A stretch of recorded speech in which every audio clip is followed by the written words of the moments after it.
আল্লাহর ব্যাপারে নিরাশ হবেন না, তার দয়ার প্রতি আশা হারাবেন না।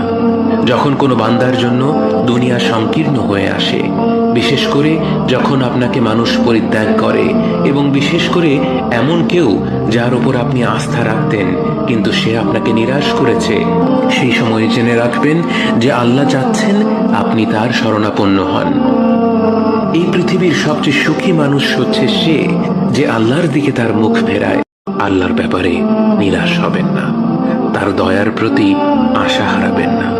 যখন কোনো বান্দার জন্য দুনিয়া সংকীর্ণ হয়ে আসে, বিশেষ করে যখন আপনাকে মানুষ পরিত্যাগ করে, এবং বিশেষ করে এমন কেউ যার উপর আপনি আস্থা রাখতেন কিন্তু সে আপনাকে নিরাশ করেছে, সেই সময় জেনে রাখবেন যে আল্লাহ চাচ্ছেন আপনি তার শরণাপন্ন হন।